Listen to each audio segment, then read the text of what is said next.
I'm your host, Manan Sabir, the Grapevine, and we're about to pick some grapes. And thank you again to maybe Shannon and the Ray Nitty. Yes, we got Zach on the ones and twos and threes and fours. I think he's ready to take a break, man. Straight up. So we all gonna take a break. And before we take this break, I'd like to thank y'all for tuning in to 101.7 The Truth, because we are happy that you are here. We are happy that you're listening. And we love the fact that you are in Milwaukee and tuned in. Milwaukee, it's almost the 4th. The grill's out. Somebody's cousin already started the playlist argument, talking about, man, I'm going to play T-Pain. Or whatever they playing. They playing Bow by Ray Nitty. And somewhere else, some auntie is already gardening a potato salad talking about don't put no raisins in it. She gardening it like it's Fort Knox. But before we get to the fireworks, let's get to the fire. About 174 years ago, just about, a man named Frederick Douglass stood up. Yep, he stood up in front of a crowd on this exact holiday, and he asked them straight up. He was like, what is the 4th of July to a slave? He ain't sugarcoated. He ain't call it a sham. He said he said the fireworks, the flags, and the parade, none of it was for him. None of it was for his people. I'm going to read a little bit what Frederick Douglass said. He said, who could address this audience without quelling a sensation has stronger nerves than I have. I do not remember ever to have appeared as a speaker before any assembly more shrinkingly, nor with greater distrust of my ability than I do this day. A feeling has crept over me quite unfavorable to the exercise of my limited powers of speech. The task before me is one which requires much previous thought and study for its proper performance. I know that apologies of this sort are generally considered flat and unmeaning. I trust, however, that mine will not be considered. Should I seem at ease, my appearance would much misrepresent me. The little experience I have in addressing public meetings in country schoolhouses avails me nothing on the present occasion. I'm going to read one more thing. The papers and placards say that I'm to deliver a 4th July oration. This was the beginning of Frederick Douglass's speech to a group of folks that invited him out to talk about. They thought that he was going to talk about the 4th of July and how happy we were to be on the 4th of July. And he said the quite opposite. He said, what was it? What was the 4th of July to a slave? In 1776, we were still slaves. And so now we're here, 2026, and we got the cookout, we got fireworks, we got the flag flying on our porches. So the question today isn't do we celebrate, right? Because we celebrate as people, we celebrate everything. We celebrate everything. We celebrate everything that's in our blood. It's straight up in our blood. The question is, what are we really celebrating? And who earned the right to ask that question out loud? So today, between 1 and 4, we're going to do both. We're going to laugh. We're going to, eat good in spirit. I'm not eating on the air with y'all. I might have a little bit of chocolate or something, but I'm not going to eat that much.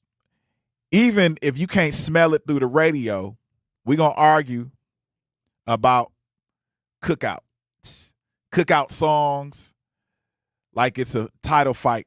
And we're going to get real about what freedom looks like when it's still catching up to some of us. So this is fireworks and freedom papers. And Milwaukee, we need you to pull up. So pull up from the YouTube channel. Hit us up on YouTube live. Hit us up in the chat. We want to hear. We're going to hear from you. This is Thursday. This is Thirsty Thursday. This is our last day of the week, basically for a lot of us. Or you could text me at 833-212-1017. You can pick some grapes, or you can give us a call, and we're gonna find out what's on your mind. I want to know. Like, you can tell me whatever. Straight up, it doesn't matter. So, 1852. It's 1852. It's you in Rochester, New York. Shout out to Rochester. Y'all got a great, dope underground hip hop scene. Fantastic underground hip hop scene. So if y'all if you know about hip hop, go ahead, check out Rochester, New York. Frederick Douglass gets invited to speak at a 4th of July event. And instead of giving them that flag waving speech they expected, he flips it on them. He flips it so cold. So he basically says, and I'm going to paraphrase. I'll probably read a little bit just to give you a little context, and not read it. And I'm not going to read it all, but I want to give y'all a little context. He said the celebration itself, and what he's trying to do in this, if you ever read the speech, what he's trying to do, he's trying to reveal the gaps between America's promise, like the promise of independence, and America's practice. And there's a difference between the promise and the practice. You can promise something, but until you put it into action, then that becomes a whole nother thing. So if you promise one thing and then you don't put it into practice, then it's falling on dead ears.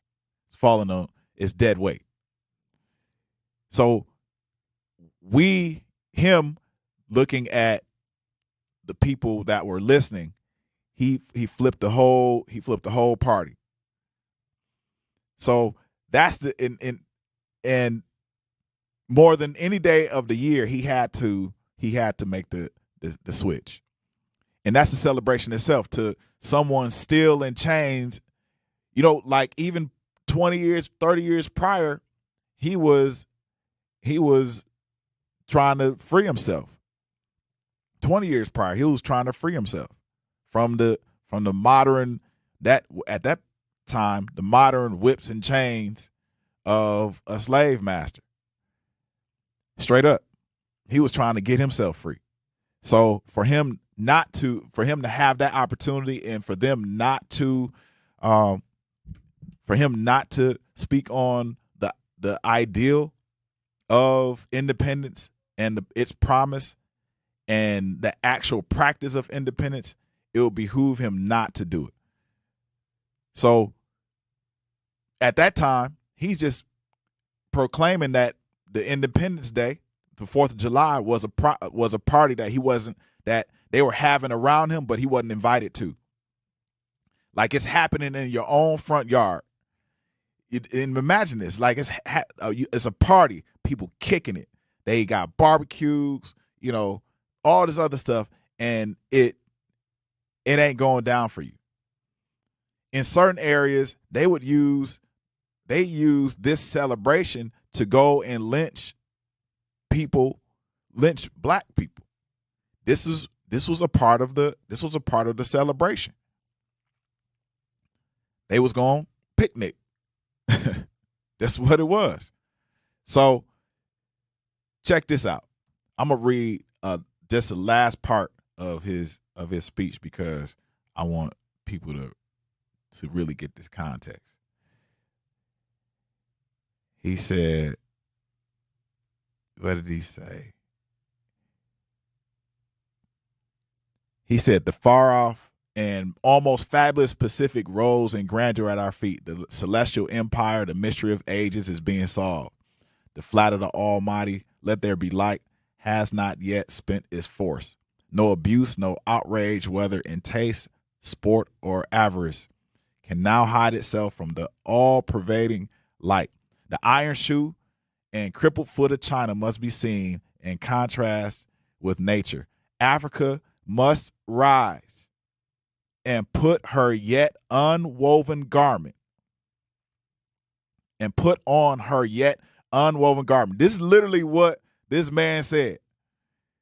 In 1852, he's telling a room full of people that don't look like him at all that Africa must rise and put on her yet unwoven garment. Ethiopia shall stretch out her hand unto God in the fervent aspirations of William Lloyd Garrison, I say, and let every heart join in saying. So he's telling people to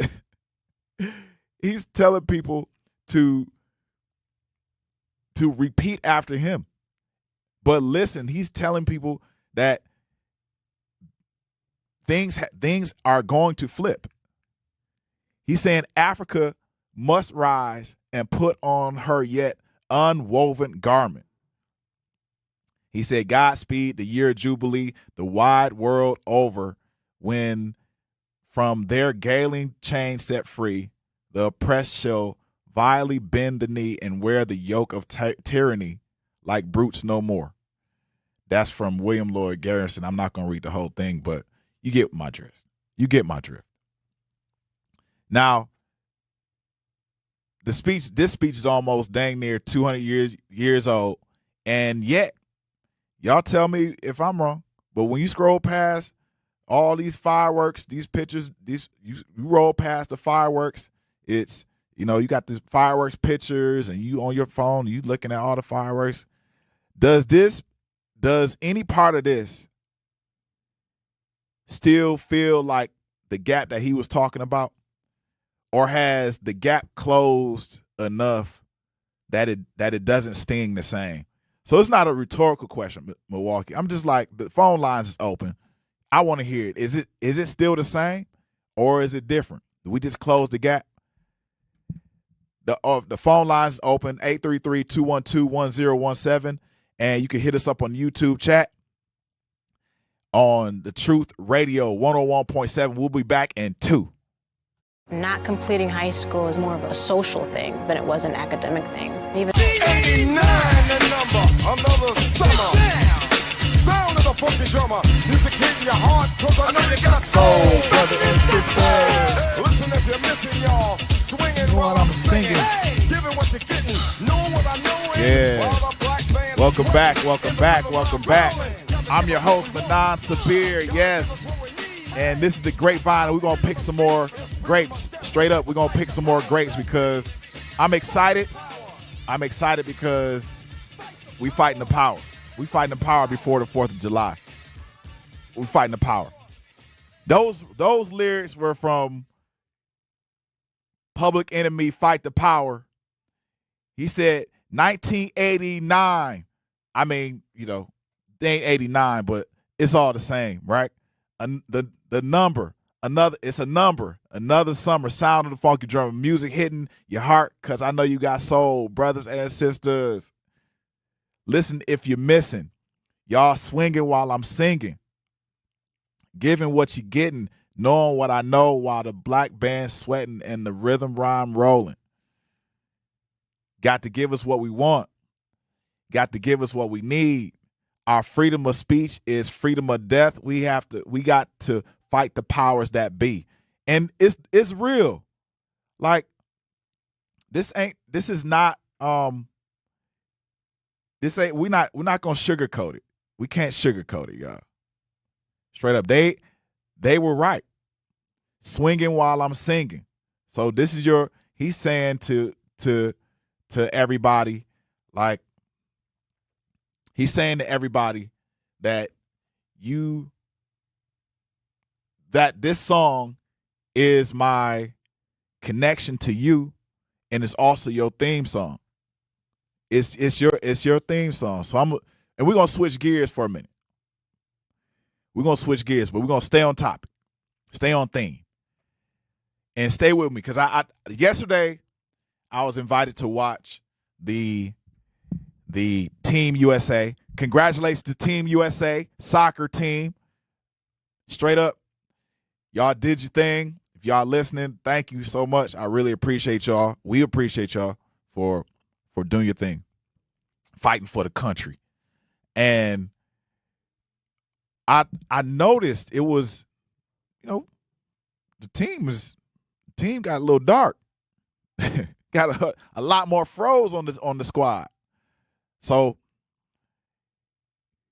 this week we sitting here asking, and I started asking myself who America really claims. Team USA is at the World Cup, and the reason why they're still alive in this tournament, in the World Cup, is because of a kid named Malik.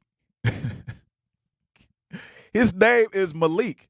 A kid named Malik Tillman buried what they call a free kick. So if you're not used to soccer, he buried a free kick, and he had blood coming through his sock.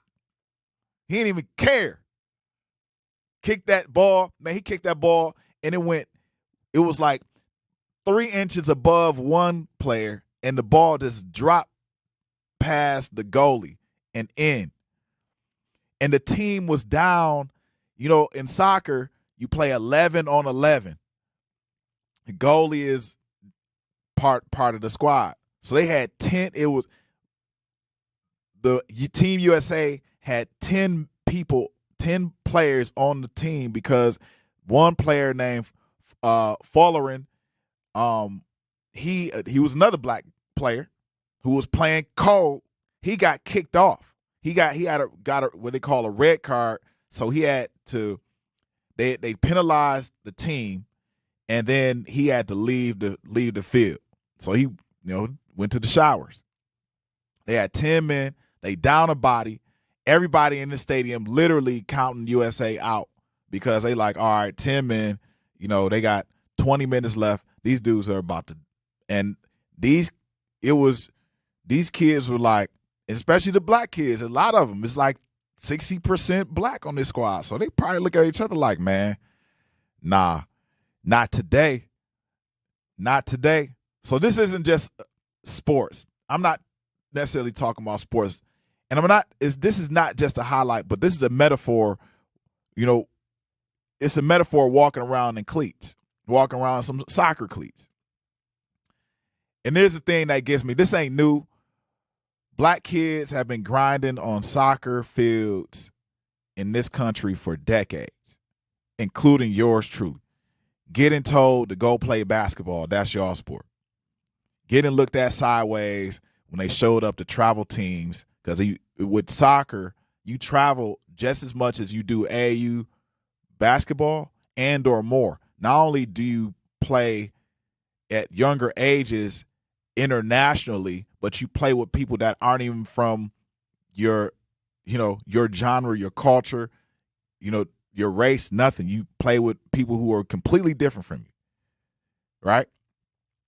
So it overseas, is worse. You get chants, slurs thrown at you, bananas thrown on the field. It's a whole ugly history of what it costs black players just to be allowed to play at the highest of all high levels. And remember, soccer is a very international sport. One of the best sports you can lean into for investment, or to just play as a kid and to be able to travel the world. This is one of the best sports you can do. And we don't talk about that enough. We don't talk about how you can play at the highest level, how these black players are allowed to play at the highest level. Because the highlight reel only shows the goal, not the years. Nobody's believing in you before the goal. So here's my question for the highlight. I want you to sit this on your mind. I want you to really sit this on your mind. America loves us out loud when we're winning something for them. Scoring the goal, getting the win, waving the flag in the post-game interview. You draped in it, yeah, America, everybody cheering. But does that love hold up over the other 364 days of the year when there's no scoreboard, there's no trophy, There's no trophy on the line. It's just us walking through the world as who we are with nothing to win for anybody. Yes, like when, the black folks came home from Nam. They came home from the war and they were sitting back like, yeah, I'm back home. They came back and it's like how they showed depicted in Dead Presidents, and how Lorenz Tate came home, whatever his name is in the movie, came home and he, had his thing and, he's proud to be home, and his mom was trying to ask him questions, and you could see on his face, all he wanted to do was be celebrated just a little bit. But she trying to ask him what was going on. His dad was like, calm down, lady. Like, this guy got out of 5 years of the service. Calm down. So when it's just us walking through the world, nothing to win for anybody. I already got my answer. When there's no scoreboard, I'm gonna ask this question again. When there's no scoreboard, no trophy on the line, does that same love hold up over the last 364 days? When it's just us walking through the world, who we are, nothing to win for nobody. I got my answer, but I want to hear yours. The phone lines is open. The phone lines is open. The phone lines open. The YouTube chat is open. Go to the YouTube chat. You can text me 833-212-10117 if you're still at work and you ain't celebrating your 4th of July or the 4th of July. It can be everybody's. My granddad, I'm pretty sure he's ready to celebrate too. He served 2 wars. He did 2. Straight up. He did the Korean War and he did the Vietnam War. 90-something years old. And he knows what this is about. He only celebrates it because he likes to have the day off. He would likes to see when they're off of work. But he knows the history. He's also a historian. But the phone line's open. And just don't tell me you like the goal. Tell me what it made you feel. Because I guarantee it was a nice shot. It was a cold shot. But when you look at it, when you really, really look at all of this, we had people. I remember going to a soccer game, and a friend of mine, Jamal was playing. He was playing. He's a big old guy. He's 6'2", 6'3". He's running up and down the field. He's about 200 pounds, and he's fast. And he's doing this thing, and he does a sliding tackle on somebody. It was legal. Sliding tackle, gets the ball. Kid falls down. He flops.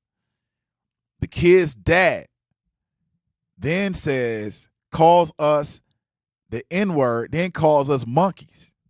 Now, we a team full of kids whose parents just came out of the, civil rights. With the weather. Well, it's beautiful out there, sunny and 75, almost a little chilly in the shade. Now, let's get a read on the inside of your car. It is hot. You've only been parked a short time and it's already 99 degrees in there. Let's not leave children in the back seat while running errands. It only takes a few minutes for their body temperatures to rise, and that could be fatal. Cars get hot, fast, and can be deadly. Never leave a child in a car. A message from NHTSA and the Ad Council.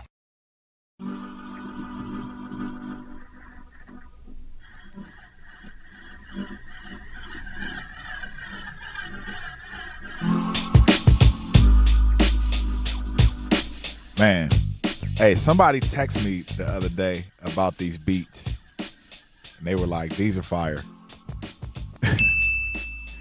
Zach, look, literally he hit me twice. The dude was like, man, these are some fire beats. And then he hit me again, was like, yeah, these are some very, very fire beats. So I really appreciate it, man. I really do. Cold producer. What the business is, looking to discover and support local businesses in our community, then make sure you tune in every Friday at 8 a.m.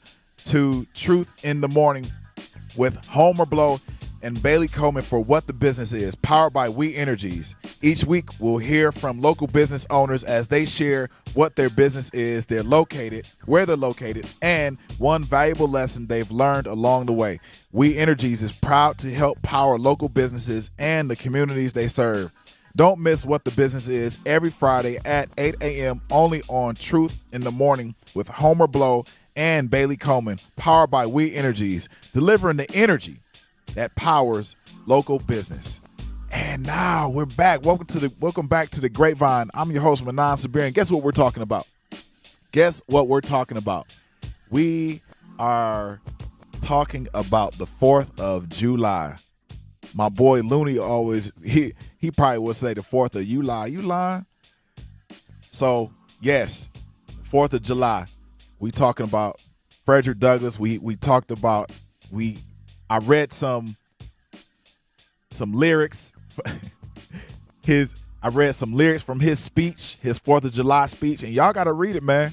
Y'all have to read it. Those words from that speech are relevant to today. Still relevant. Because if you look at how relevant those words are, you'll learn a lot about who you are right now. You will definitely learn about what's going on with you, not just the system. So then we started talking about the Team USA and the story, and how the story of having black players on a squad, on a supposed to be a predominantly white squad. Ultimately, it was for a while. Now it's full of black players. And I was thinking before I even get back to my story, because I want y'all to feel this. Soccer was not invented by Europeans. It wasn't. Soccer was, from what I know, invented by natives. So for it to be a backdrop of racial superiority for so long is an atrocity in itself. But there is a boatload of racism in a sport that doesn't even belong to the people who hold power in this sport. They kept so many people out of its graces. You have people who broke into it, like Jimmy Banks, a local from Milwaukee who got international attention for being one of the best soccer players almost in the world. Fast, strong, athletic, all that. But he was able to make it happen. And he has, children, and it's that's what it is. So now this team, I'm gonna give you the backdrop for this team before I go back into the story. The backdrop of this squad is amazing. They got 66, basically 60% black players on the squad. And they're fabulous individuals. They're probably some very athletic kids who didn't just play soccer. They probably grew up playing all the other sports, but soccer happened to stand out for them. They were, some of them come from different backgrounds. We probably had a dad who ran track for Ivy League school, at an Ivy League school, PWI. And he probably got a code, high level degree. And then you probably had a dad who gave his genes to his son, who was had a past. He had a past. He didn't run track. He just hopped fences. Now you got a son who's playing on the highest level. And people want to tap into that.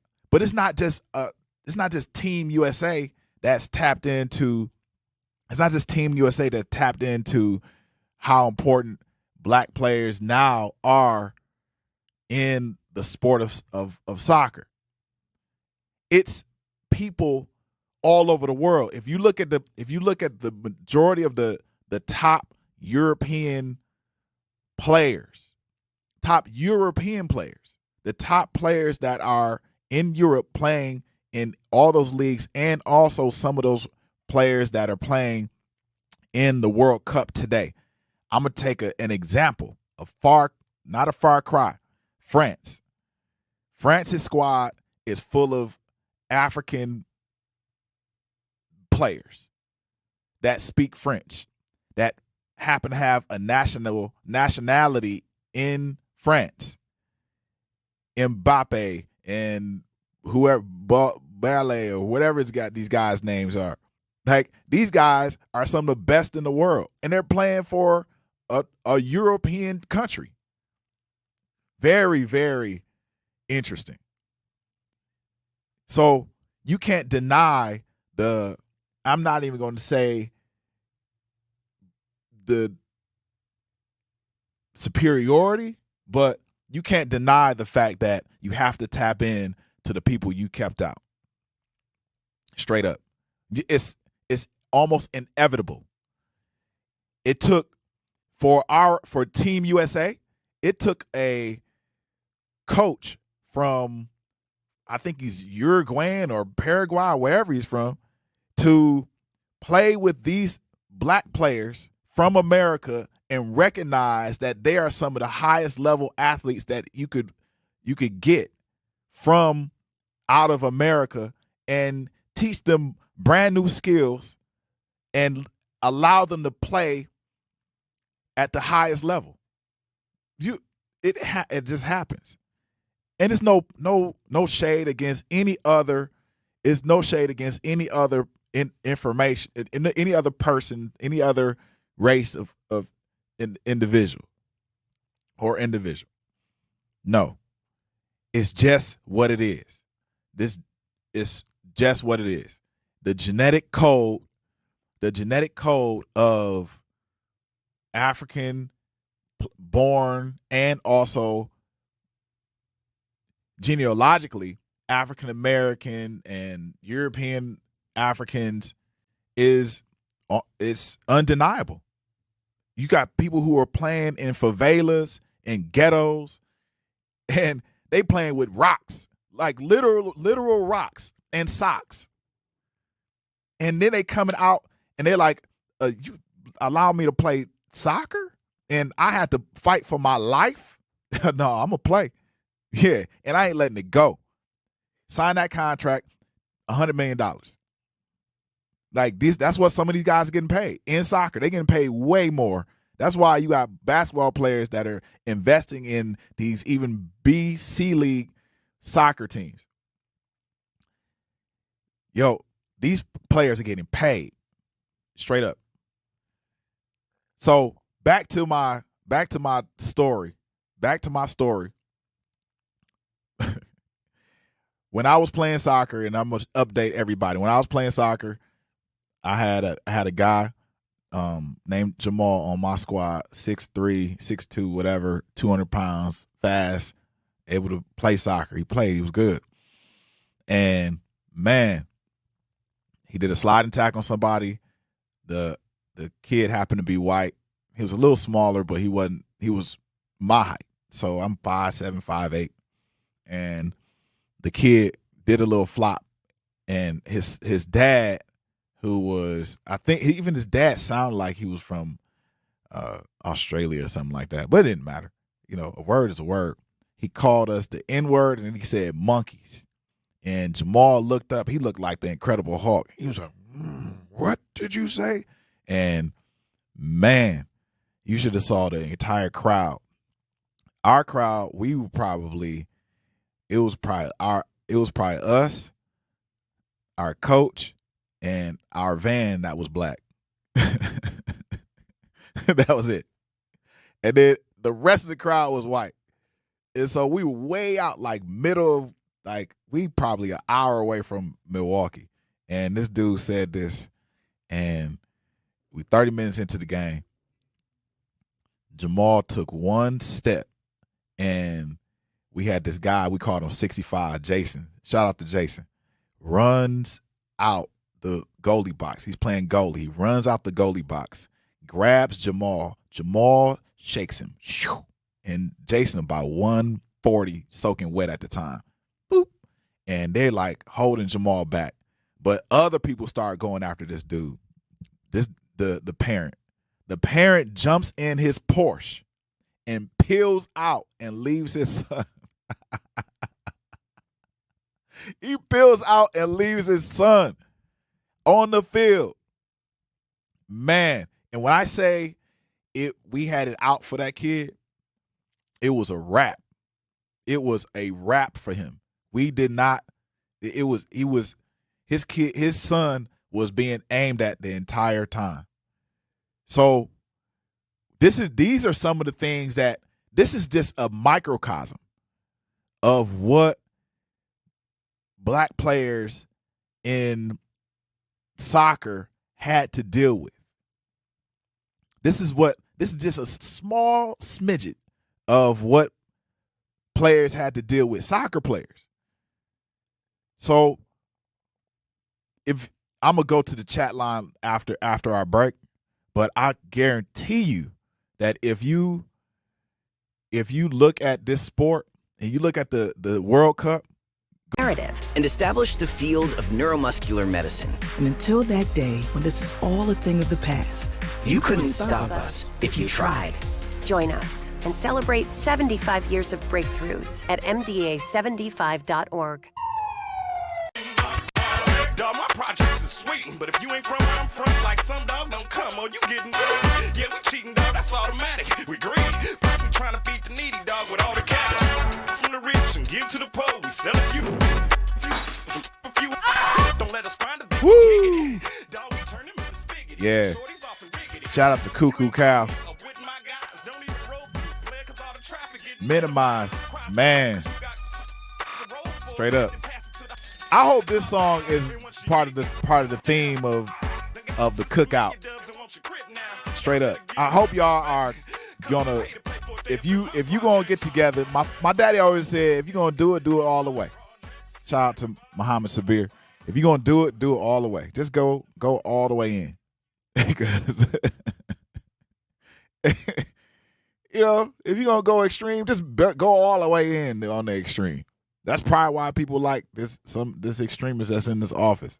They like, all right, man, somebody that's not gonna toe the line on extremism. He's just gonna make $2 billion last year, 2025. $2 billion? 2.2. He made $1.8 million on some watches or something of that sort. And some books. Man, let me make that. But welcome back. I'm your host, Manan Sabir. You're on 101.7 The Truth, and this is The Grapevine. We are picking some grapes, and we're talking about the 4th of July. The 4th of July. Yes, we're talking about it. We're in it. This thing is real. I was talking about Frederick Douglass and how he had a speech that he was supposed to give on the 4th of July. And he didn't cut any corners. He told them straight up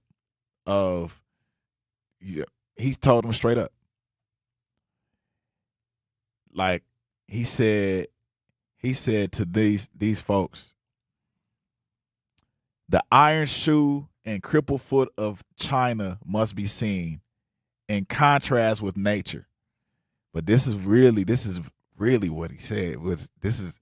He put this on a room full of folks that didn't even look like him. He said, Africa must rise and put on her yet unwoven garment. Y'all remember that. Because what he's saying is the origin of mankind is in Africa. And he's telling these people who are possible descendants, maybe a generation away from slave owners and or people who come from different parts of the world. He's telling them, and citizens of the United States, he's telling them that your nation is not as superior as the continent that I come from. And he's telling them to relay this message to the people that they think that they're going to free. And he says, Africa must rise and put on her yet unwoven garment. Ethiopia shall stretch out her hand unto God. Ethiopia, he's saying, is Abyssinia. Abyssinia houses a very large nation of individuals that are closely related to Jesus the Christ. Yes. And he's, man, lit bars. So I'm glad y'all back. I'm glad I'm dropping these bars on you. And here's my take. Y'all could come for me in the chat if you want to, but I think the cookout is the answer to Douglass's question and his statements. Not instead of the hard conversation alongside it, walking hand in hand with it. Because think about it. A people that were never supposed to survive, they were never supposed to build wealth, we were never supposed to have joy on purpose, never, turned an entire summer holiday into a full-on cultural institution. It's in our system. It's in our blood. The food, the music, the family reunion energy, the cousins you will only see like maybe twice a year. You know, the FaceTiming, all of that. Like your uncle that show up like it's his own place. Like the uncle to show up in the back of the, you know, he show up and he come through the back door. The uncle that shows up and he's like, man, what's up, y'all? That's us saying you tried to break us and we still found a way to have a good time on the exact day you claim was about freedom. That's defiant, and that's dope. That's resistance with the paper plate in your hand and the red cup that definitely ain't got water in it. Or sometimes. Right. Never mind. But I want to go a layer deeper because I think it's more than just like defiance. I think it's preservation. Every recipe, and just look at it. Every recipe passed down without a written measurement, like it's to taste. You see your grandmother and she, you know, take some flour and she put a little on there. I don't even know what that's called. Like this little pinch. That's a pinch. Yep. So every recipe that ain't got no real measurement. When you're like grandma, is it done? You'll know when it's done. You will know when it's done. Get out my kitchen. Every playlist that somehow gets everybody on the dance floor, like every playlist. They probably got some people probably got the same playlist for years. That's culture. It's our culture surviving on purpose. It's actually thriving. Because we have to take something and make that something out of nothing. This really isn't our holiday, and we made it ours. So that's us saving and saying our joy doesn't need permission. And it definitely doesn't need an invitation from somebody who's checking for us the other 364 days. Now, don't get it twisted. Don't please get it twisted. Resistance doesn't mean somebody didn't bring store-bought potato salad to the cookout and try to play it off like it's homemade because they probably put like a little bit of mayonnaise in there and then, you know, using a lot of. That's treason. That's like, you need to leave. That potato salad is not getting eaten. If you got homemade potato salad, that's the potato salad that's getting eaten with a side of like Doritos. So that's a whole different conversation for a whole different show. And honestly, might need his own 3 hours for that one person who's bringing potato salad from Pick and Save. But for real, I want callers on this though. Is the cookout just a party to you, or does it mean something bigger? Like when I go down south to, hang out with some of my folks down south, I know that when they doing their cookouts, like it ain't just a party, man. It's like a time to resist. Like there's a book called, and don't get me wrong, there's a book called Rest is Revolution or something like that. That's a part of the resting from the stress and the system that had, one, enslaved us, two, is keeping us on the hamster wheel. This is part of our resistance. This is part of our resistance. And there's so many documentaries about food as an act of defiance in Black culture. The sweet potato pie, like all of that has an act of defiance embedded in its recipes that your grandmother ain't passed down because she did everything by hand. So you could tell me about a family member who makes it what it is. Tell me about the tradition that nobody's allowed to mess with. I want people to call in 833-212-1017. Call in. Let me know. Let me hear it. The phone lines are open. Don't be shy. Don't be shy at all. Put somebody's name on blast for that potato salad situation. Put somebody's name on blast for making some whack fried chicken. If they bring baked, somebody, the problem is somebody bringing baked chicken to the cookout. Don't bring baked chicken to the cookout. Barbecue that joint. Barbecue it. And I'm the health guy. But today this is about resistance. This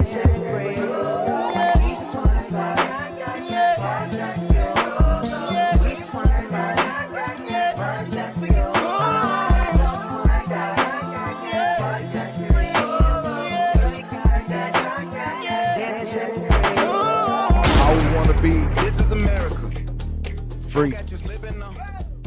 I want to be free. All we want to be free. All we want to be free. Welcome back. Welcome back. This is the Truth Radio 101.7. You on the Grapevine with me, your host, Manan Sabir, and we're about to pick some grapes on the Grapevine. That's right. We're in hour number 2, and the first hour, man. We got to talk about it. First hour, we talked about Frederick Douglass. Talked about how he did his thing on the 4th of July. He told them people, especially the folks, he told them where to go to find happiness. Give us free. Matter of fact, he was like, we just going to take it. He said it if you read the entire thing, he said we're going to take it. And it came out. You can't hold strong people down. Can't hold them down. And we talked about Team USA. Talked about how majority of the Team USA is pretty much Black. 60%. Majority of soccer right now is being saved by Black people. If you are a politician, I'm gonna say this: if you're a politician and you ain't leaned into the power of soccer as a platform, bruh, that's all I'm saying. It's beautiful. It's a beautiful sport. It's a great stress relief. One of the best stress reliefs you can have. Soccer is a great sport. Thank you, soccer. Love it. And then we jumped into some of these lyrics. Public Enemy, singing while I'm singing while you swinging. Yes, fight the power. And we talked about how the food is revolution. That's what I'm gonna get into today. We got a few more topics. We not stopping. We got a poll. Take the poll. Take the poll on our YouTube channel. Take the poll. Right now, go to Truth Radio. Take the poll.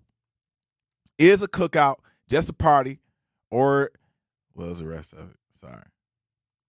Is a cookout just a party, or is there a deeper meaning when we have cookouts? Is it a deeper meaning? I'm going to ask that question. Is it a deeper meaning when we have cookouts? And this is actually a powerful 4th of July conversation because it kind of flips the traditional narrative. The story of Black food isn't just about recipes. It's about survival, innovation, identity, economics, politics, resistance. This is where like real thriving happens. These conversations, when all these people get together, when people get together, it's things happen. You know, you may have a few fights. Man, I'll tell you about my family though. Or not. I'm not gonna expose, but there were a couple fist fights here and there. Shout out to rest in peace, Dave, Big Dave. Every barbecue, family reunion, fish fry, church picnic, and the cookout. The cookout is a resistance. It carries resistance. It carries pieces of the Black American history that usually go untold. Straight up. But millions of us are gonna fire up these grills. We're gonna eat the watermelon. We're gonna, queue up the barbecue, eat the sweet potatoes, baked beans, cornbread, greens, peach cobbler, pound cake. But how many people actually know the history of Black survival? The food was one thing that couldn't be taken like completely. You had to if you wanted to take it, you'd have to really, really, you had to fight us. So you had to fight us. It'll be, man, it'll be a problem. It'll be a real life problem. A hard problem. Africans had everything stripped away.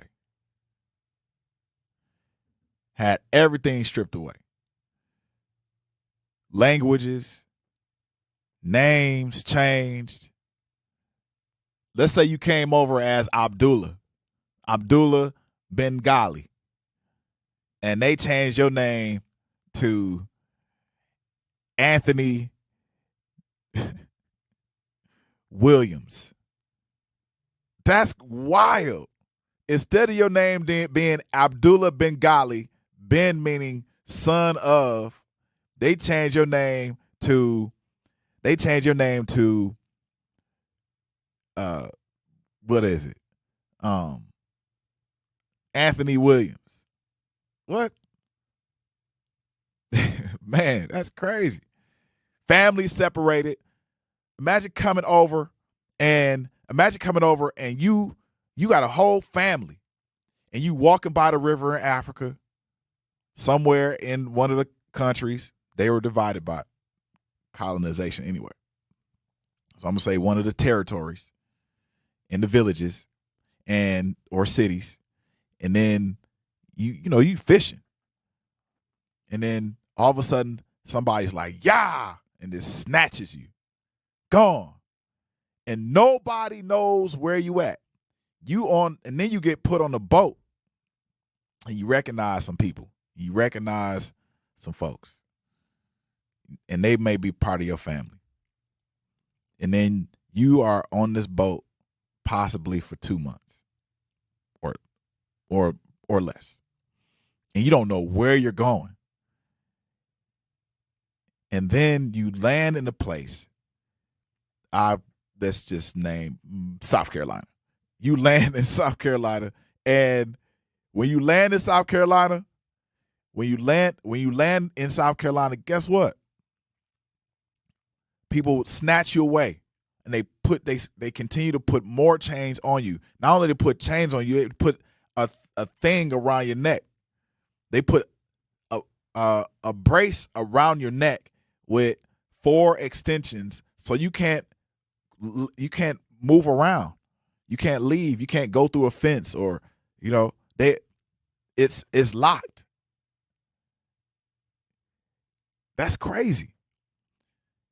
And then you had a religion, whatever the religion is, and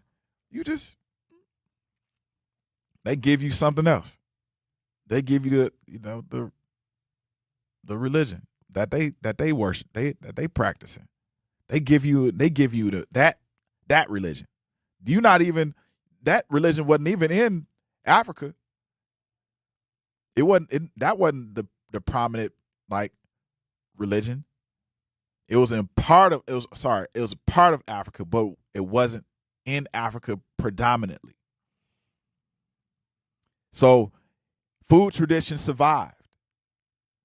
Food traditions, after things being stripped away, changed, attacked, separated, food traditions survived. They even said people would put rice kernels in their braids or in their locks in order to so the Africans have brought certain types of rice that weren't native to the United States over those channels, those bodies of water here. Amazing. Absolutely amazing. African cooking techniques survive, spices, seeds, all without the internet. Agricultural knowledge crossed the Atlantic. Women and men secretly preserve recipes through memory. Every meal became cultural preservation. Food became history, like the collard green. The collard green. To pick a leaf. Let's just call it a leaf. All right? To pick a leaf and then add another leaf.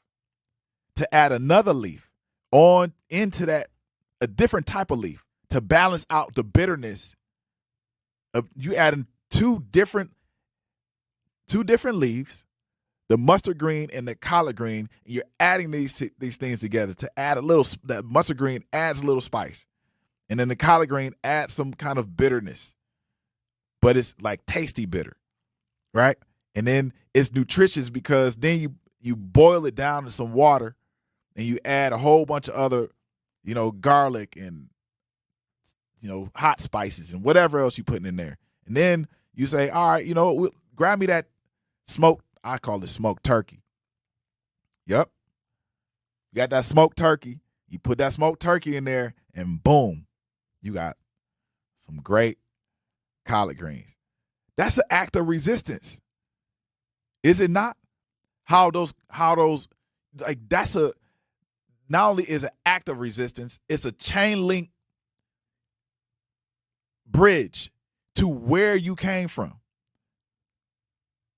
It's chain linked. It's right there. It's right in your DNA. And you pulling recipes out of your DNA. How do you think grandmas were able to cook things that they weren't even familiar with? They were able to be like, they were able to go into the kitchen without any customized Le Cordon Bleu training, and they were able to do what? Cook something that everybody could eat, from the baby. Love you, and you're just not ready yet. Now, get in the back so I can get you in your car seat, please. Putting your kids in the right seat for their age and size is an act of love. Check that your kids are in the right seat at NHTSA.gov/the right seat. Love protects. A message from NHTSA and the Ad Council.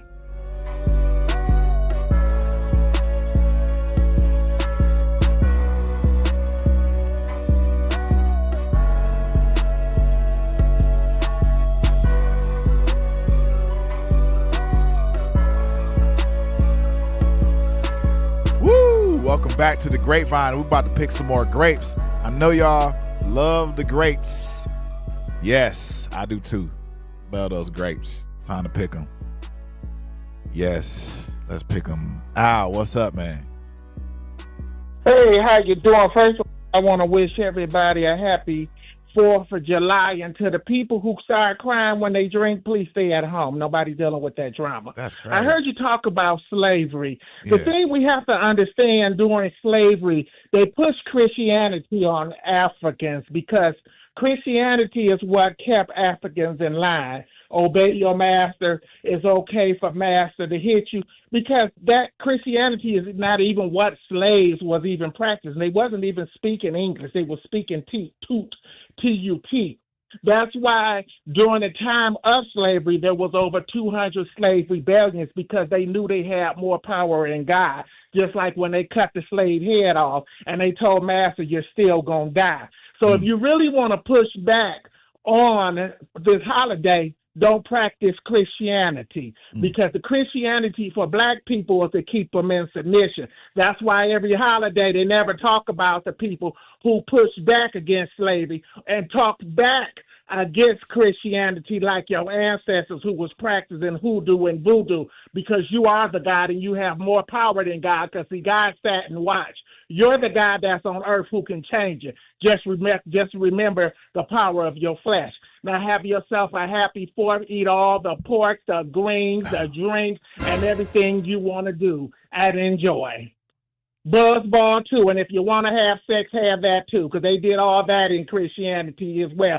They just told you was going to hell while they was raping your kids. The boys and girls that have intercourse, kill them, but keep the virgins for yourself. Y'all have y'all a good one. Appreciate it, Al. Thank you.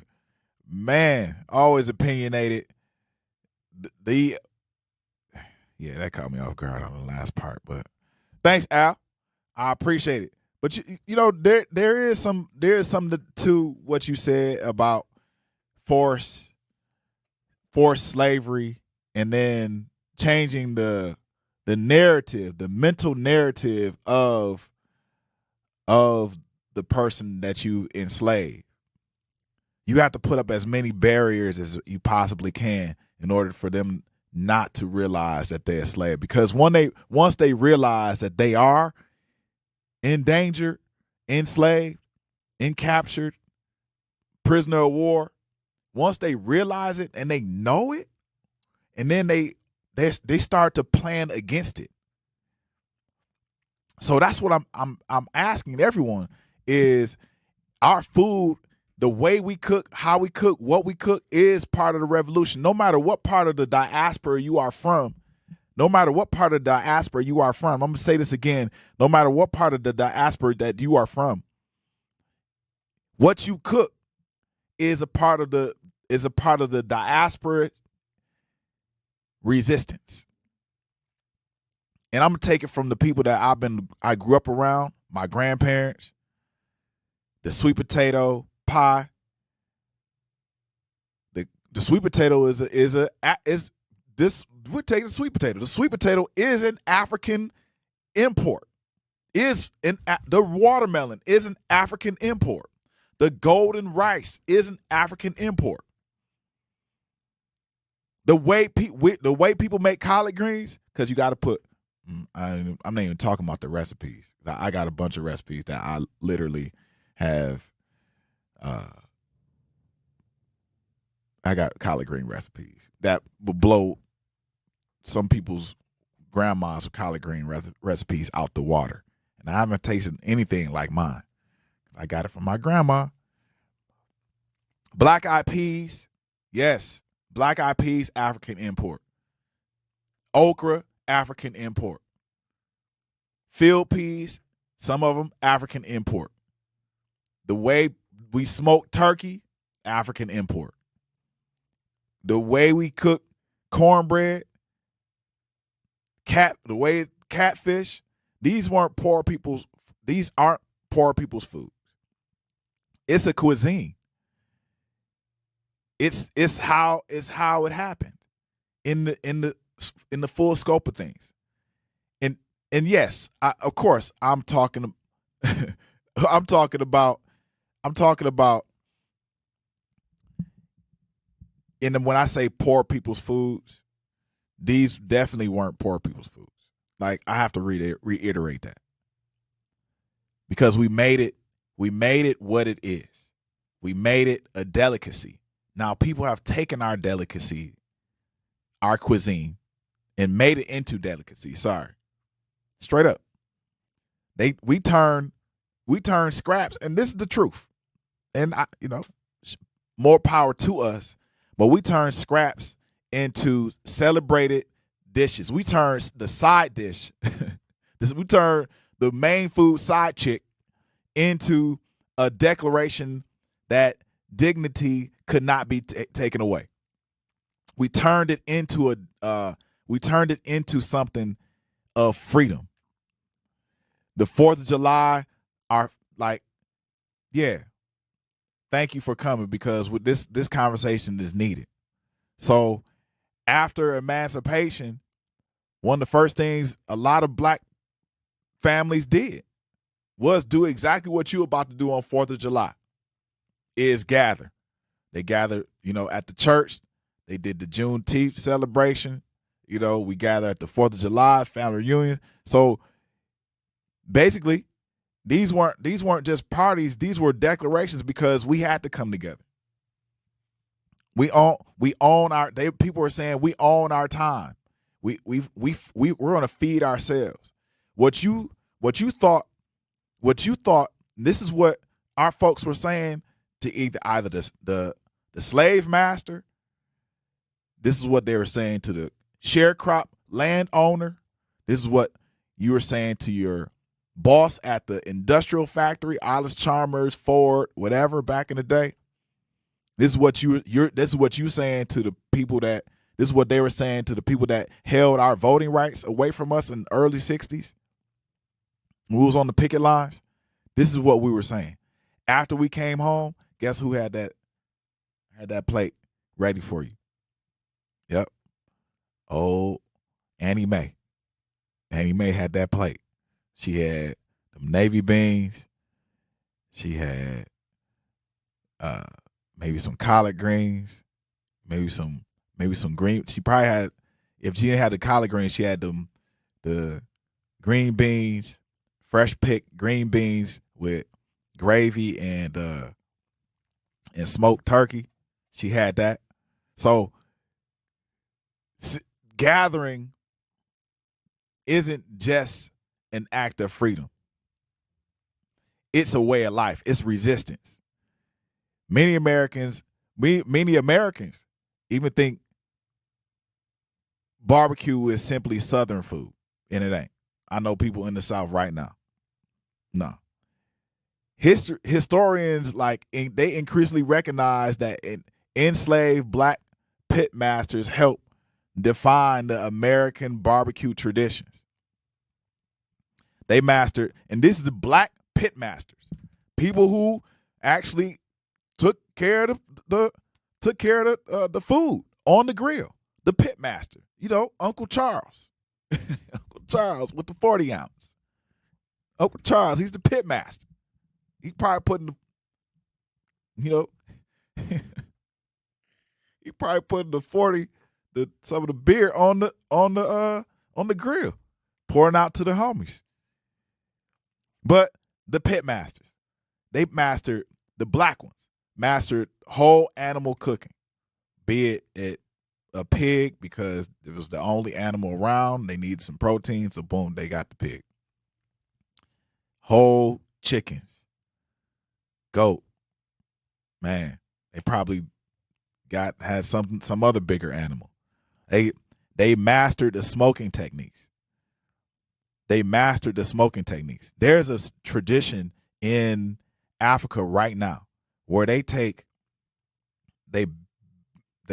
use, I don't know I'm not a cook, so y'all correct me, but they dig a hole, they put some charcoal in the hole, whatever it is, they wood, then they take some leaves, they wrap up, they make a grill, they take some leaves, right, and they take fish, they put fish in the leaves, and they put fish on this little grill piece. This is in the ground, and then they cover it up.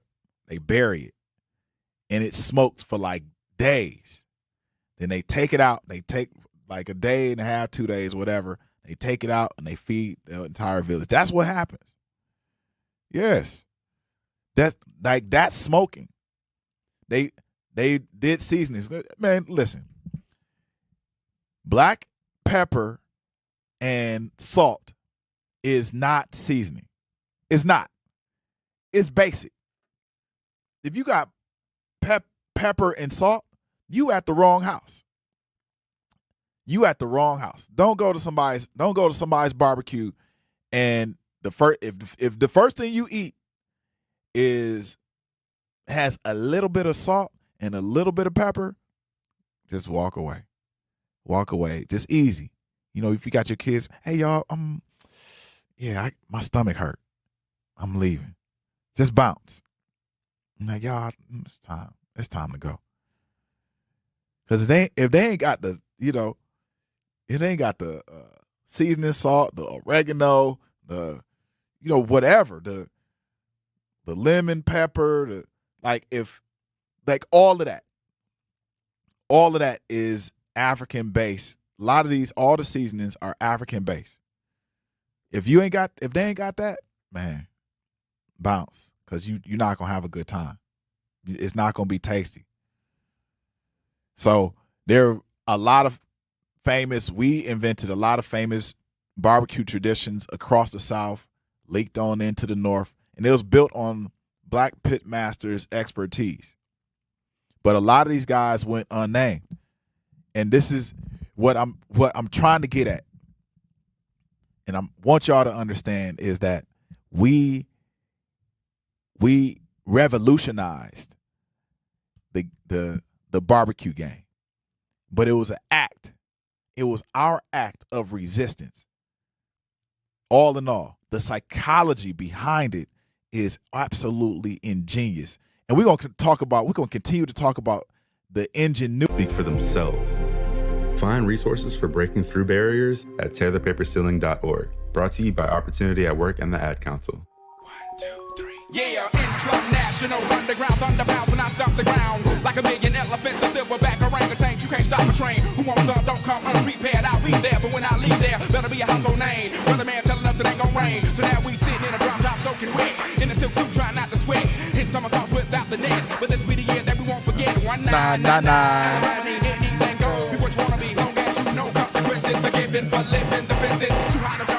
Woo! Welcome back to the Grapevine. Man, I ain't gonna lie. That song, when played, gets me hyped. Man. Long. Howard. Man, that song. Whew. Y'all don't realize, man, that's some. Shout out to Outkast, man. Shout out to Outkast. You and the Truth, 101.7. Bombs over Baghdad, baby. They need to play that. That needs to be at every cookout, straight up. That's another one. That's another one. Bang Bang. It's another one. Bombs over Baghdad. That one is that song right there definitely gets me up. That song I usually play regularly, and I'm gonna see if we can play this other one later on. But that song regularly gets me hype. I can play that song like over and over again at the gym, and it'll get me going. So add that to your playlist. And we're back. We're picking some grapes on the Grapevine. I'm glad y'all are tuning in, hitting us up on the chat. Make sure you call in. Call in 833-212-1017, 833-212-1017. If you want to text text me or tell me your favorite cookout tradition. Or if you don't want to text me your favorite cookout tradition, text me which relative is you can say the name. Text me which relative is going to show up and clown. I'm going to say it, man, listen, there's a few that I think, but from my side of the family. But text me which relative is gonna show up and clown, like absolutely give it all they got. Come in and they are 3 sheets to the wind. But they are some of the funniest individuals that you want around. Like I want to know. Text me or call 833-212-1017 if you want to tell me about a tradition that you can't wait to encounter during your time with your family. Hit me up. It's all good. Or hit us up on the chat, the YouTube chat. So we've been talking about the food, how food is an act of resistance in Black culture, Black cookout, Black food. Food is definitely an act of resistance. We've been proving that. Africans bought agricultural knowledge that transformed America. America is definitely saved by the rice that we eat. They bought rice, bought okra. It's a lot of things that they bought. The sesame, the watermelon, black-eyed peas, sorghum. Like, for example, South Carolina's rice economy relied heavy on the expertise of Africans from rice-growing regions in West Africa. Yes. So they not only plucked Africans from West Africa, but they were searching for people that could grow they were searching for people that could labor and grow their economic power in a certain commodity, which happened to be, in this case, we're talking about rice. They plucked them people and was like, all right, come on, y'all. They wasn't less like, come on, y'all. They were more like, get over here. And pow, here we are, trying to survive with rice. Man, y'all making money. Really, you start to think about it. We need our money back. Like, give me my money.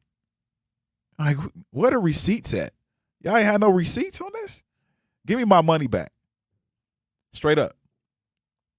Give me my money. Where run my chips? What do people say? Run my chips. Run the bag back. Run the bag.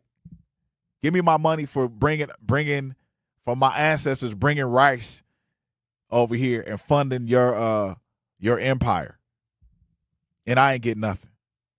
Run me my chips.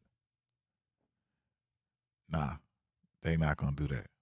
Watermelon was a symbol of freedom. Is also still a symbol of freedom.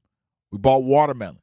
Watermelon, heavy in citrulline, can help individuals who have prostate issues, women who have hormonal issues. Watermelon, eat a lot of it. We bought that over here. Watermelon is an African product. It is not an American product. It is. We bought that over here. And if you taste watermelon from Africa, wherever it is grown, there's many different types of watermelon. And shout out to Baylor. Mr. Baylor, thank you for bringing the watermelon and he got seeded watermelon, which is really good. He seeded watermelon. It brings like trucks, boatloads of watermelons from the south to the north. But back to what I was saying. Watermelon in Africa, if you taste it, tastes exactly like cherry Kool-Aid. Lord God. Tastes exactly like cherry Kool-Aid. I no joke. If you want to taste some fantastic because this watermelon grown on this soil is good watermelon. If it's organic, like the Black Diamond watermelon and big watermelon, all that, the seeded watermelon. If you taste the water, it's good watermelon. It tastes, like watermelon. But that watermelon over there, we know, if it's grown on this soil, it was probably like an offshoot. So, but because of the climate, but that watermelon over there tastes like cherry Kool-Aid. I promise you not. Promise you, you will not be disappointed. And watermelon was a symbol of freedom. So after the Civil War, many newly freed Black Americans, Black people, grew and sold watermelons because it represented economic independence. That's something that they knew how to do. They knew how to do it. The fruit became associated with prosperity, Black prosperity. I know to this day, a guy who is making $1 million a year bringing watermelon from the South to the Northeast Coast. He runs up and down the East Coast, and this is what he does. This is his business. But how they leaped the white system, their economic barrier system leaped into our food and tried to weaponize the watermelon and they made images of Black people to mock our success. So they made these images to mock us. And they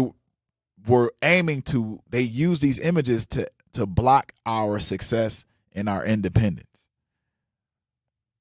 They used the watermelon image to say, we're going to market that the watermelon, if you want to eat watermelon, go ahead. But this is who you're going to be looking like. You're going to look like this individual who doesn't have any, teeth, who don't have much hair, who got like all of that. All of that. When in reality, the watermelon is a staple in cultures that have, one, survived heavily from it economically, but then also eating a watermelon keeps you full. It's full of water, and you can work all day just eating watermelon. Last night, my daughter had watermelon for dinner. This is literally what she had, and she went right to sleep. Right to sleep. Yeah, it's healthy. It can be dinner. So not only is a symbol of freedom, but it's also a pathway to resistance. So go ahead and eat that watermelon. Anybody make fun of you, so what? Eat the watermelon. Eat a lot of it. Have a watermelon eating contest. Eat it. All types of watermelon. Seeded, seedless. If you can, whatever type of watermelon you get, just get it. Our food is resistance, and we're going to continue to talk about our food as resistance. And then we're going to get into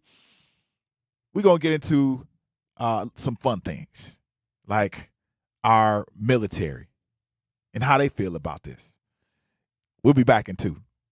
At Milwaukee College Prep, we believe brilliance lives in every child. Here, students are challenged, supported, be dropping these mockeries, lyrically perform armed robberies, flee with the lottery, possibly they spotted me, battle scarred shogun, explosion when my pen hits, tremendous, ultraviolet shine blind forensics, I inspect, view through the future, see millennium, killer bees sold 50 gold, 60 platinum, shackling the masses with drastic rap tactics, graphic displays melt the steel. Welcome back. This is, man, what this song right here, man. Wow, 1997. If y'all don't know, this is Wu-Tang. They second double CD album. This is resistance too. Straight up. Man, shout out to Wu-Tang. Shout out to my guys. They laid it out. Today we're talking about resistance, food as resistance, and this is you're on the grapevine. You're on the grapevine. We're picking some grapes. I'm your host, Manan Sabir. We're talking about food as resistance today. Food is resistance. I'm gonna go to the chat because the chat be going down, man. Looney 504 said, "Where's my African necklace and X hat?" Jasmine West said, "Great topic." Hey y'all. Baybar said, "Popsicle on deck." Jasmine. Looney said, "Just like the Clippers players were playing for a racist owner and making the team billions." That's right. They were making the team billions. Matter of fact, this is a whole nother story right there. It's a ceremony. Said Baybar gave an emoji. Looney 504 says it's a ceremony, and it's also a symbol of our resistance. We know that holiday is not for us, but we celebrate it anyway, and I'm sure it irritates the soul of the oppressors. Yes. Real McCoy said, "Always great conversation here." Baybar said, "Bruh." Looney 504 said, "Eat the pork." That was in response to Al. Baybar said, "Who in the heck eating sweet potato pies in the summer? You mentioned in fall or winter dishes." Probably. I probably am, but some people gonna bust that stuff out anyway. Honestly, even if you have a fall or winter dish, I'm not a chef, not a cook, but people gonna bring that, or not, But I'm pretty sure you have some people that are gonna bring that. I know in the South, like you got the grandma who's gonna make that cherry pie or that apple pie. Yeah, that apple pie off the chain. Yeah. So you're probably right. Hey, look, if you got any other suggestions, break them down. And Looney 504 said, "Uncle Tim gonna get drunk and sing all the Motown classics. He gonna tell you he wrote for Smokey and Marvin." Yo, listen, it's funny. Smokey Robinson's relatives live here in Milwaukee. All the people, man. I'm not gonna name names because I'm gonna keep y'all. But they all look alike. All of them. A lot of them got the green eyes and stuff. Yep. Straight up. So we talking about food as resistance. We talking about food as resistance for the people. Food is resistance for the people. So it might look like, and just to cap this conversation, resistance doesn't have the same archetype as all other resistance. It does have similar arcs, but not the same, not similar fashions. Resistance can come in all different methods, all different modalities. Resistance comes in waves. It's all not the same. But you can show resistance right now as a people. You can show resistance as a people. Resistance today may look like me yesterday. I went off like, man, we don't need a strawberry fest in Cedarburg that we travel 25 miles to. We need, and you can go anywhere in the world. My daddy always said you can travel anywhere in the world, and the world is an oyster. The world is yours. The world is small. You go anywhere in the world. If you ain't welcome, either you make something there or you move around, period. So you can go anywhere in the world, but you can also make your world where you are. You can make it. So resistance can be, especially against the system that we came into that's not ours. It's not ours. We're borrowing this system. So you can support black farmers today. And with all of the store closings, all of the grocery stores closing, you can support black farmers. You can support Will Allen. You can support Andre Lee Ellis. You can support Venus Williams. You can support all those people that are farming at Alice's Garden. You can support people who have backyard farms, front yard farms, egress farms. You can have you You can support those farmers. You could support black CSA farmers. My cousin, who's a farmer, he's a black man. He owns a farm. He's making a black farmers app. Not only is he making an app, but he's also integrating the app with other IT and computer mechanisms so you can support other black farmers. You can shop at, black-owned restaurants because you want to put that money. And not only does you doing this support the local economy, like the local black cultural economy, but it supports the economy in itself. Because one thing that we know about this country, when black people do well, and this is supported by on all fronts, all economic fronts, when black people do well, this entire country does well. And it shows. Look at music. When black people are able to bring music into the next phase, its next phase, then everything else changes.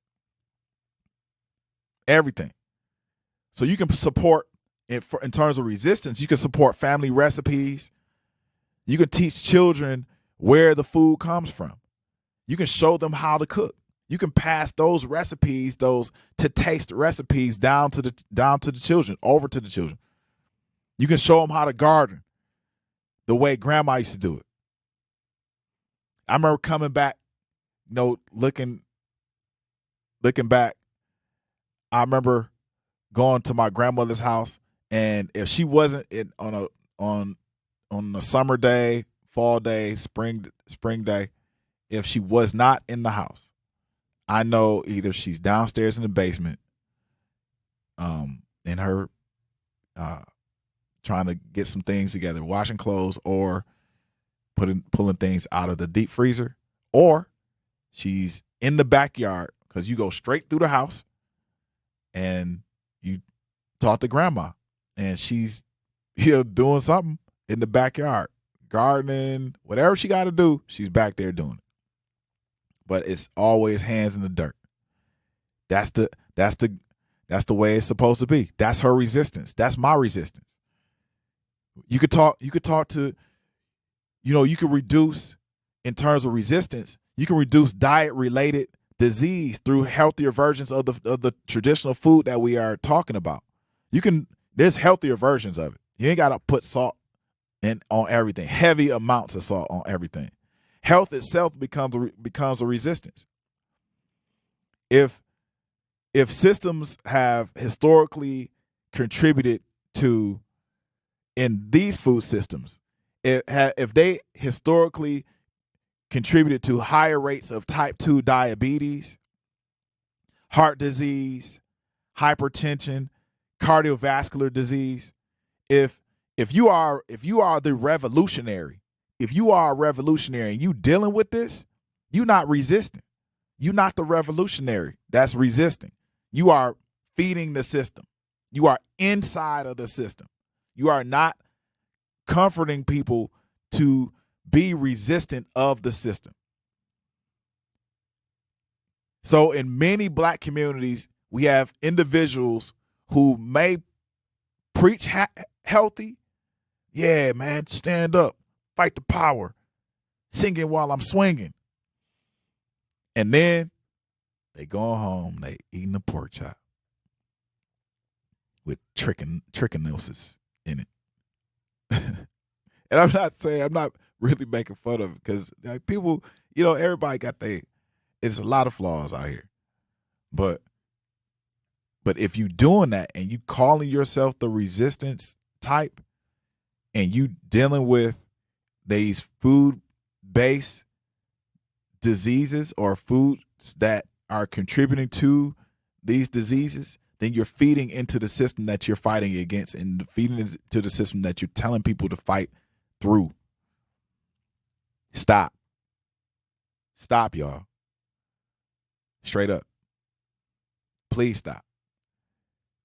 And this is in our black communities. This is in our communities, period. No matter what race you from. This is literally, but specifically in our communities. So reclaim nutrition. Reclaim the power of food as resistance. Then you will win. Then we gonna win. Hey y'all, on hour number 3, we're gonna talk about some things. We're gonna talk about our soldiers. If young Metro don't trust you, I'm gonna shoot you. Beautiful morning, you're the sun of my morning, babe. Nothing in the water. Woo! Beautiful morning, you're the sun of my morning, babe. Nothing in the water. Yep. Feel liberated, Feel liberated, Yep. It's about liberation. It's about liberation. Welcome back to the Grapevine, hour number 3. This is our last hour. We're probably going to just let it loose. We're going to let it loose. If you want to talk about something, talk about something. Hit me up, 833-212-1017, 833-212-1017. And we have been going in on the show. We talked about Frederick Douglass. We talked about food as resistance. What else did we talk about? We talked about a whole bunch of stuff. Black athletes in soccer. Talked about a whole lot of stuff. Somebody said, who eating sweet potatoes in the summertime? You right. Who eating sweet potatoes in the summertime? I'm wrong. It's all you. But if you got sweet potatoes, you can make them. You can actually bring them up here if you want to. You feel like it, bring them. I mean the pie. You bring the sweet potato pie up here. And make it with I'm telling you what to do. Make it with some cane sugar though. Like organic something. Maybe some almond sugar. They got almond sugar? Probably. Or something. But I'm glad y'all back. We're going to pick some more grapes. So let's talk about something that doesn't get enough shine this week. During a week like this. It doesn't get enough. Shout out to my military folks. My uncles served. A number of my uncles served in the military. Navy, Army, whatever. Served in the military. Welcome back. And glad you guys are home. I'm going to continue to say that because I appreciate the service you laid out for this country. So black folks in military, black folks in civic duty, black folks showing up for a country that took its time for us. And I mean, took its time, decades, from generations that are still catching up in some places. I used to spend some time on the East Coast with some cousins. I call them cousins. And they always used to go to this place called the CA. They call it the CA, but it's actually Crispus Attucks. It was a place, a gym in Pennsylvania. I'm not going to tell you the city. You can look it up. But they call it the CA. And I never knew what they were talking about. Like, why is it called Crispus Attucks? And later on, I found out, like in college, why they call it Crispus Attucks. And it was because they named it after the first man to die in the Revolutionary War. And his name was Crispus Attucks, and he was a black man. Yes. So before this country even settled, he was the first man to die in the Revolutionary War. Yes, it was a black man. So from Crispus Attucks to all the way right now, black service members stationed overseas while their families hold it down back home. Shout out to y'all. Y'all have always shown up. Even when the country was actively fighting wars, actively working against us at the same exact time when we were defending it. Fighting wars overseas for freedoms we couldn't even really touch back home. Even to today, still doing the same exact thing. It's the same footprint.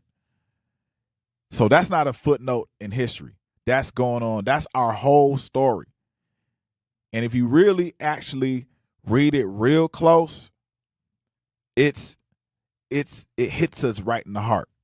Because when our service members came back home, especially during the time when we were fighting on other fronts, as we are to today, when our service members came back home, they were facing another type of crime levied against them that they didn't even know that they will really come back to. They weren't prepared. They were still in the war. When they came back, they had to fight a crime that they thought that they was free from. Ain't no Viet Cong do nothing to me. Nope. Yeah, that's them. So I think that's the part that gets lost when people try to make this like a simple conversation. When they're trying to flatten it down to a bumper sticker. It's not love it or leave it. We don't just serve. Like you gotta love within that service, you trying to love the country that you serving. You're trying to love the country that you're serving. And it's love it or leave it. And where are we going to go? Honestly, where are we going to go? Where are we going? We going back home? All right, y'all. I need all the people that don't belong here to go back home. Where are they going? If either they've been displaced and or kicked out, where are we going to go? How about you? How about if the person who said love it or leave it, and if you leave, you leave. You leave. Where you gonna go? If your ancestry is from Poland, and have you ever been to Poland? No, you ain't. You ain't ever, no. Majority of the time, if your ancestry after 100, 200 years is Polish or German or Eastern Bloc European or Italian, you all mixed up all of that, Irish, Spanish, like actual Spanish, and you mixed up with all of that. How about you go to all those places, you separate yourself, and you go back to them places? Because that's how it feels when you tell somebody, man, if you don't love my country, you need to leave. No, it don't work that way. You can't just love the country and leave it. Leave and go where? With an American passport. When you still got to pay, you still have to pay into the system. You still paying taxes if you choose to leave, pretty much. And it's not burn it all down either. It's something more mature than both of those.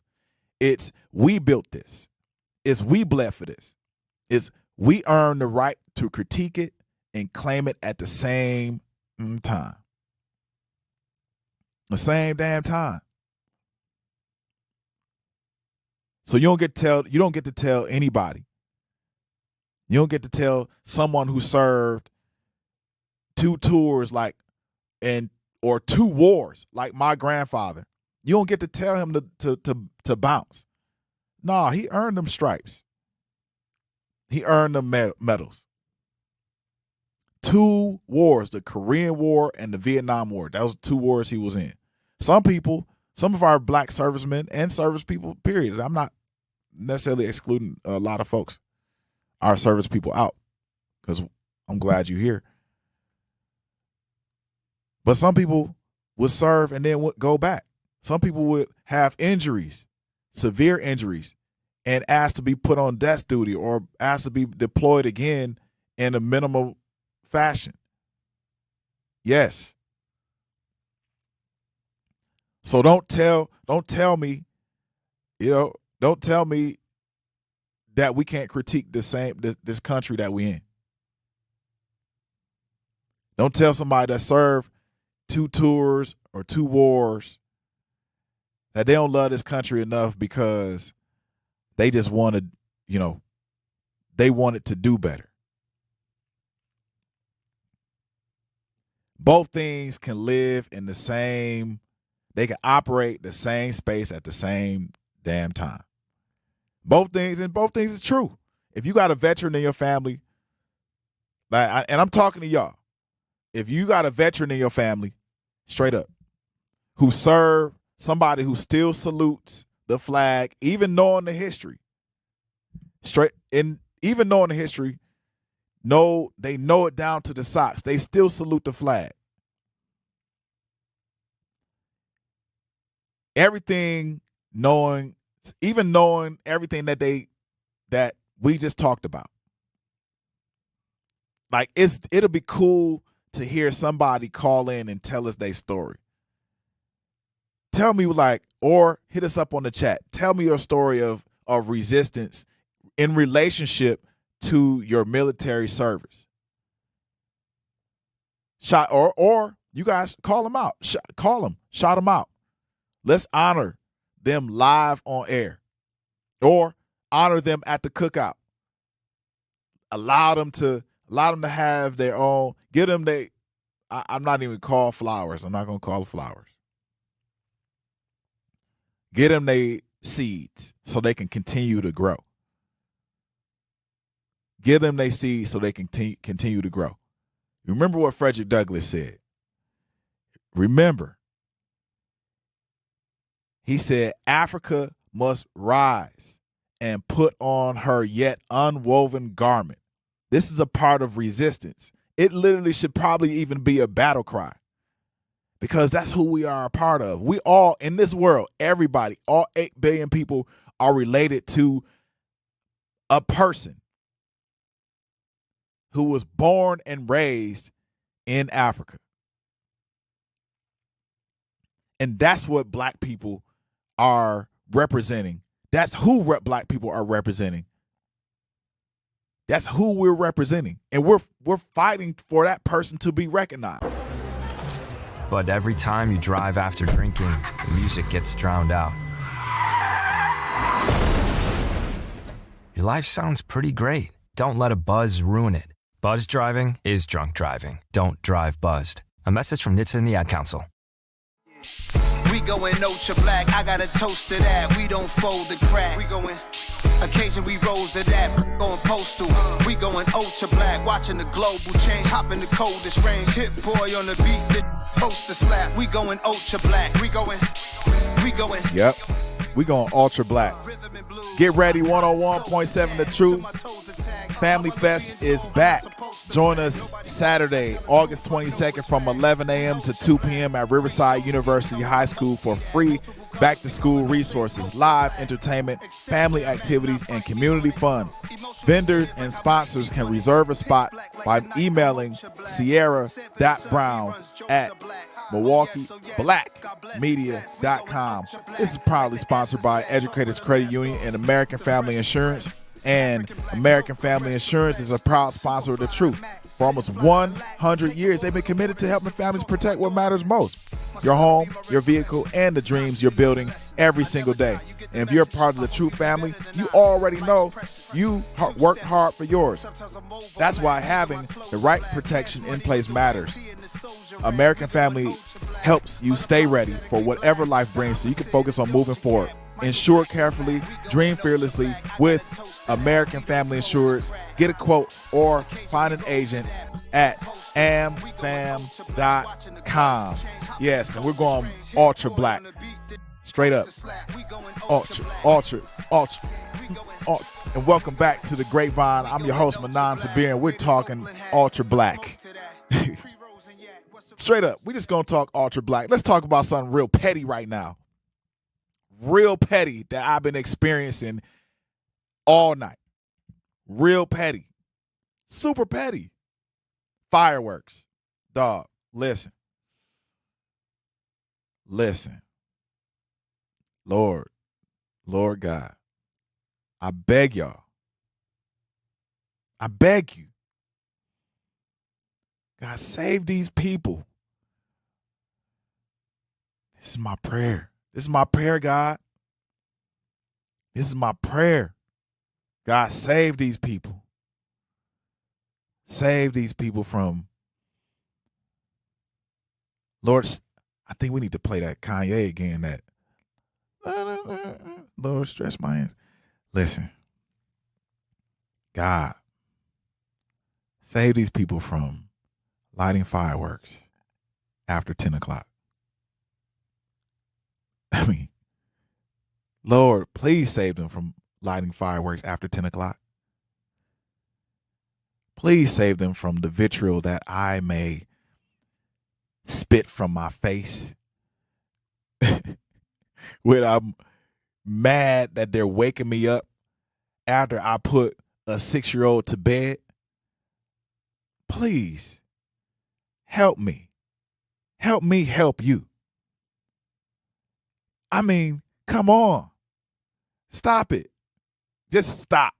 Like 10 o'clock, it got to be shut down. And I'm not going to come out there and argue with you. I'm just going to ask you, dog, 10 o'clock. It's somebody in my neighborhood at 10 after 10 for 4 days straight have been lighting fireworks. Like it's like clockwork. They must get home from work at 10. They go right in the backyard and they light these fireworks regularly for 4 days. And if somebody know who this person is, please have them. Just call in, man. This is so foul. But stay with me. Fireworks. That was my prayer. Amen, God. Ashe. Alhamdulillah. Thank you, God, for listening. Please help this person. Help me help them. But y'all need y'all to stay with me because this one's going to resonate with a lot of y'all. Every year is the same thing. Suburbs shoot off fireworks for a week straight. Professional grade sound like a war zone. Nobody blinks. Nobody calls anybody. Like, nobody. But let a block party get a little loud. Because we just loud people. We just, black. And for real, black people were some loud individuals. If you go to a black funeral, you go to a black birth, black people loud. It's a boy. Like a baby shower, it is loud. You go to a black birth, it's loud. You go to it's respectful in the black birth, but you go to a funeral, it's loud. I've been to a lot of funny black funerals. I had a aunt, a great aunt, grand aunt, whatever you would call it, that got buried, and the preacher started selling CDs. He literally started selling his gospel CDs in the back of the funeral. The south side of Chicago, man. He started selling CDs in the back of the funeral. My aunt had to, like, she's laying in the casket. She probably was, I thought I saw her blinking. Like, is this dude selling CDs? I'm supposed to go to heaven, meet God, and this dude selling CDs in the back of the funeral. That's so foul mess, dude. And he sold them for $10. People was buying them. He literally was at my, and this is what I'm saying is, this is how black people are. He literally was at my aunt's funeral. And I'm going down this rabbit hole a little bit. But he literally was at my aunt's funeral. Not only was he selling CDs, but he talked about how he used to be a pimp. This guy, he talked about how he used to be a pimp at my aunt's funeral. So he's like, he started all nice, man. This lady was this and that. And he was like, because if you don't turn your life around, basically, you gonna start pimping like I did. Before I gave my life to the Lord, I was outside this. He said he was outside the doors of the funeral home, pimping. Then he sold CDs, so he pimped us for his CDs too. I love my family. But we get noise complaints if we loud. We get noise complaints. Somebody breaks the boom box, Radio Raheem. breaks the boom box. Let some of the kids be out in the corner kicking it. They, got they, whatever going on. And suddenly the police rolling through, slow, rolling the window down. And it's a whole different, once they roll down, the energy changes almost immediately. Same holiday, same tradition, it's a little louder, same explosions in the sky, different treatment, depending on really which zip code you're celebrating in. And that's it. Depending on the zip code you're celebrating in, you're going to get this, you get a different type of treatment. And it's not me being dramatic, Milltown, Illtown, but it's just what a lot of us have lived. I've witnessed suburbs kicking it with mad fireworks in the air. Just going up in the air. And I know a lot of y'all have seen it with your own eyes on your own street where the energy changes because everything's loud. Your kids are outside, people getting chased with bottle rockets, stuff like that. Somebody gets, injured by some fireworks. Oh, it happens every year. And for you, it's a small thing. It's a small thing on the surface. But, those small things add up. You get one cop, two cops roll through, and then it's a problem. It's a problem. You can't change, and there's nothing against our law enforcement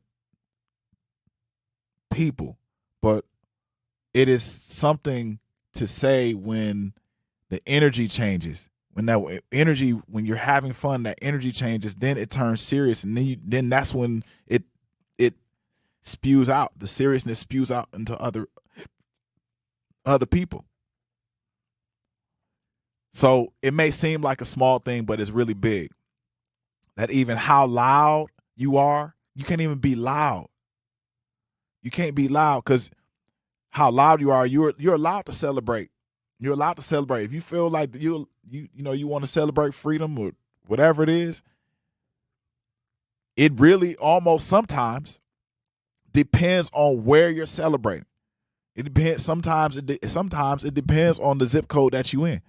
So tell me, how does 4th of July feel different depending on which side of town you're on? Or like, have you had that moment where you noticed the double standard in real time? Have you had that moment where you've noticed the double standard in real time? Straight up. Have you been on your porch one day and you seen the kids and oh man, this is super. Like back in the day, I don't know if they still do this. I need to ride through the hood and ride through the hood, really the hood, to find out if they do this. But somebody takes a monkey wrench, a plumber's monkey wrench, and unscrews the fire hydrant cap and then turns the hose on. And then the cops come by, they turn it off, or whoever turns it off. Then people do it again. Then the cops are like, nah, nobody. And then they basically threaten the entire block. You do this again, we're gonna come back and, put the kibosh on you. Man. We got a lot to discuss. We got a little bit of time, but I want to have some fun. I'm going to have some fun. I'm going to test my own black card theory. I'm going to see what I know. All right. We'll be back in 2.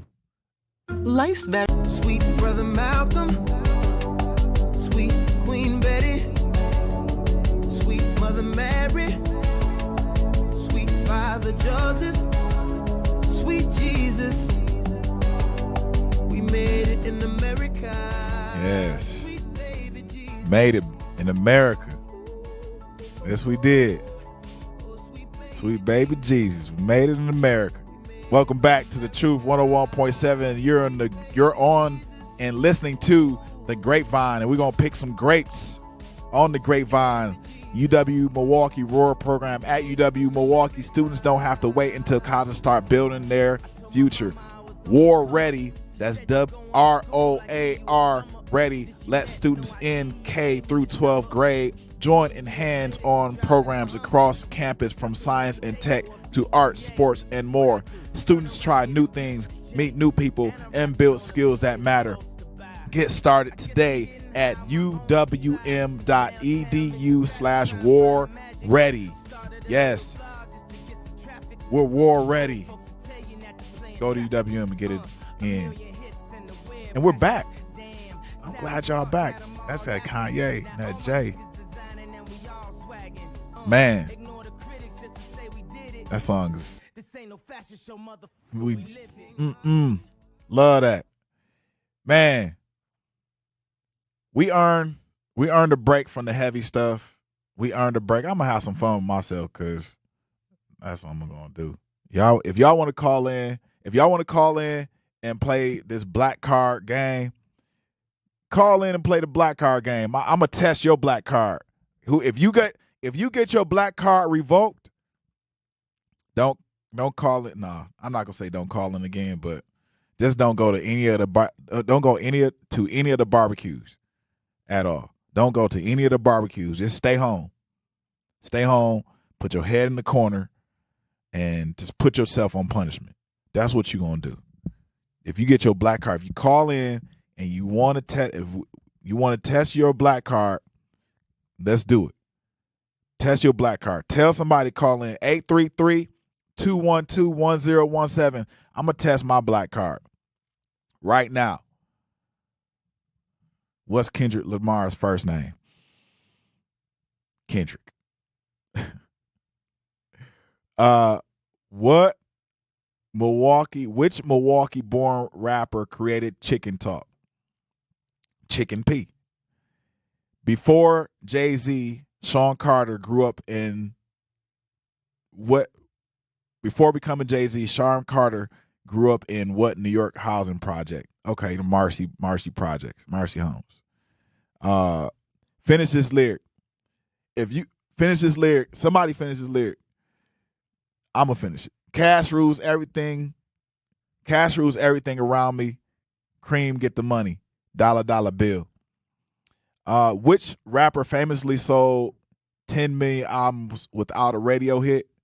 That is Tech Nine. Who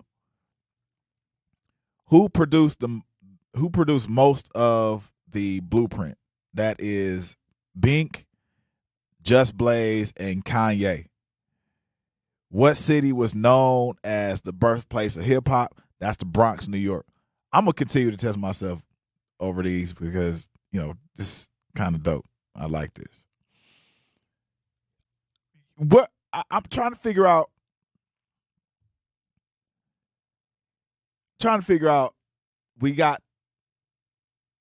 We have Juneteenth and July 4th as a holiday. Juneteenth and July 4th as a holiday, federal holidays. And they're officially on the calendar, paid days off and everything. Which one actually feels like our Independence Day? Because I don't think it's not an obvious answer, as people assume walking into this particular question. It's not an obvious answer. I got people in my life that go all out for Juneteenth. They go literally all out. Cookout, they selling food, stuff like that. Got spinach plates for $10. The whole nine. They treat it like the real deal. And then treat the 4th like it's just a day off work. Nothing more. No real feeling attached to it. And I got people who do the complete whole opposite. I know folks that do this. They put out the big flag. The big grill, big fireworks. It's a big fireworks show on the 4th. Full celebration mode.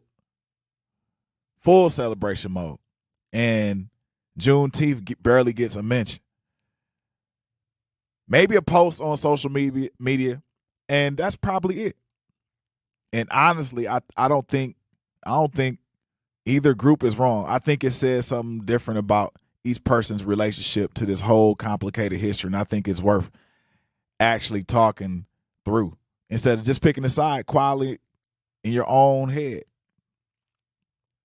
So I'm not going to tell you which one's right today. Definitely not.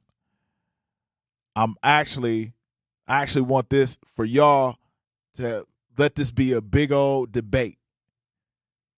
Let it be a big old debate. And pick a side like your life depends on it. Which one is your Independence Day? Like the real Independence Day. And what does the other one mean to you, if anything? And I want real answers. So next week, give us some real answers. Let us know what you think. Let us know. And then let me know about the cookout playlist battle. I want to know like whose playlist won. I want to know whose playlist won. Straight up. Whose playlist is going to whose uncle is going to win on the playlist battle.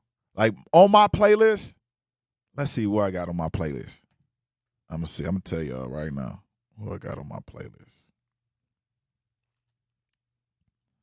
Who I got on my playlist. Let's see. Let me see who I got on my playlist. Now I got on my library. Okay.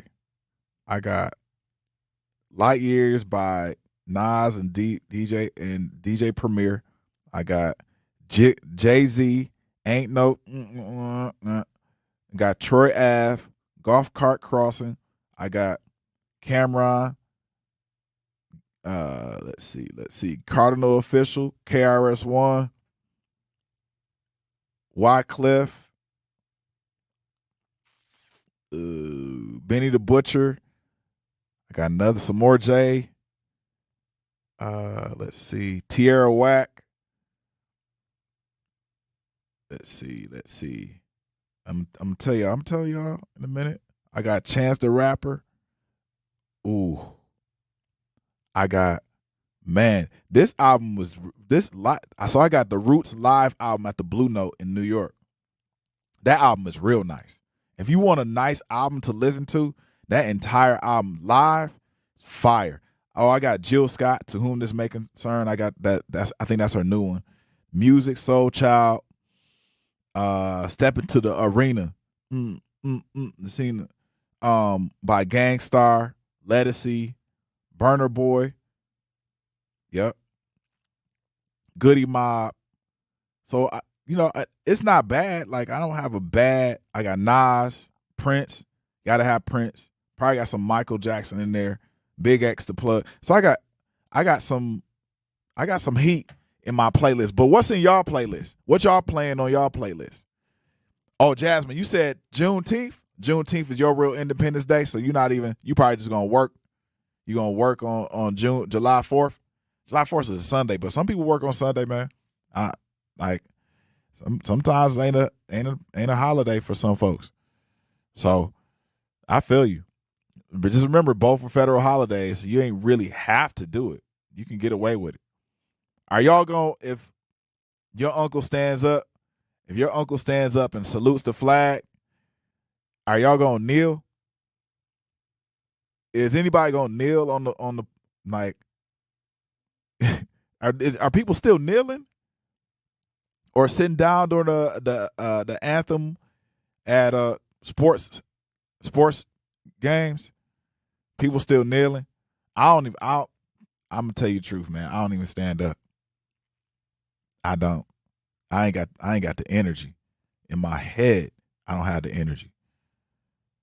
Is it worth it? Flags on porches versus flags getting burned in the news. Man, that's on y'all.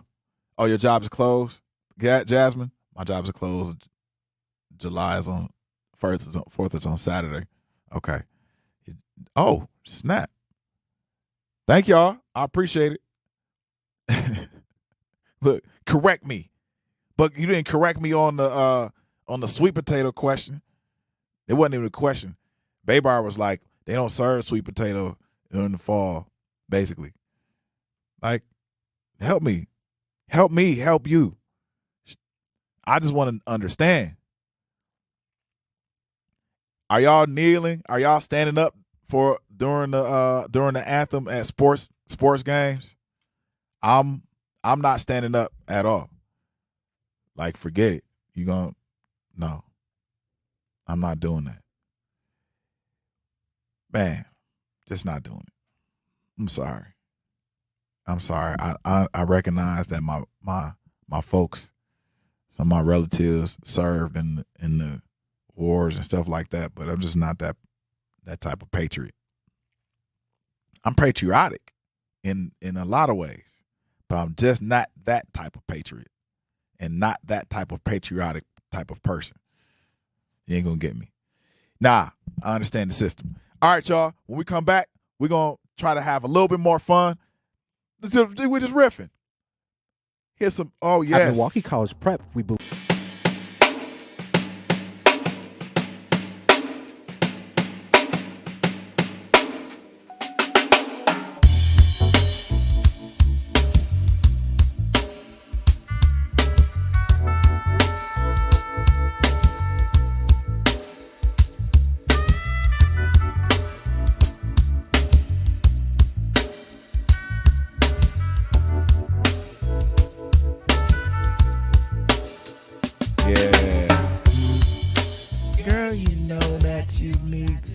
Giving me the silent treatment, baby. Can't you see what you mean to me constantly? Yep. Treating me silently. Yes. We're gonna talk about a little money before, like, since we talked about y'all just being home from the Independence holiday. We're going to talk about a little money, and welcome back to the Truth 101.7 Truth Nation. I'm your host, Manan Sabir of The Grapevine, and we're about to pick some grapes. You got to pick these fruits. Yes, going to pick these fruits. And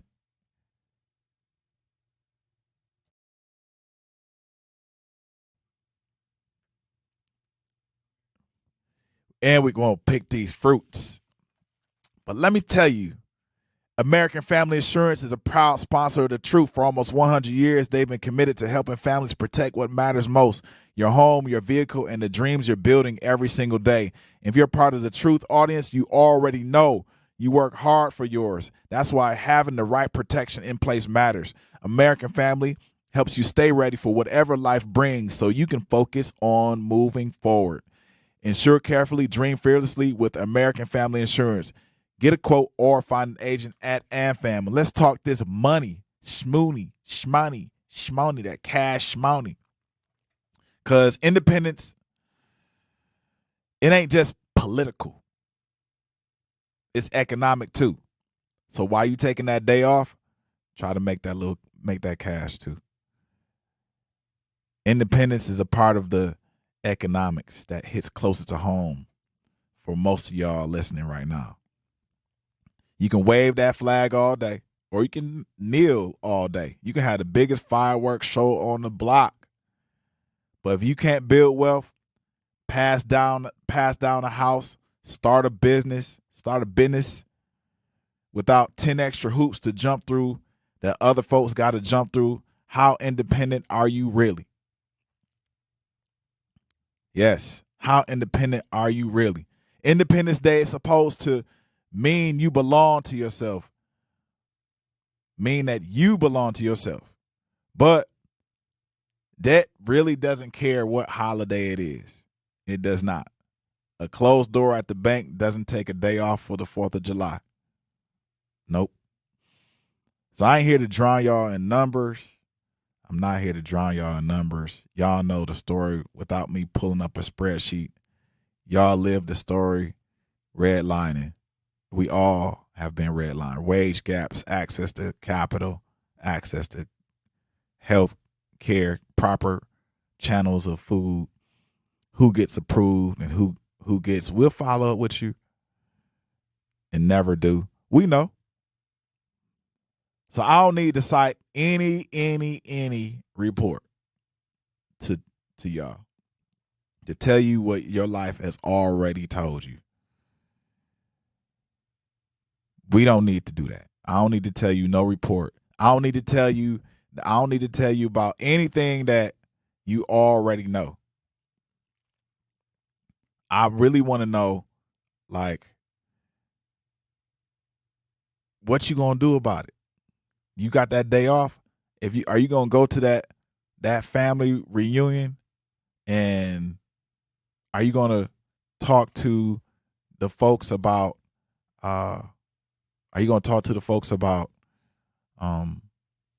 having access to capital, or y'all just gonna eat? Are you gonna plan to thrive, or are you gonna plan to survive? Which one are you gonna do? Because it's easy to show up and eat the apple pie. Babe, are you right? I'm gonna change it up. Sweet potato, no sweet potato pie. But it's easy to not have to show up and eat the apple pie, fried chicken, barbecue chicken. Sorry, the barbecue chicken, watermelon, all that. It's easy to show up and do that. But what's harder is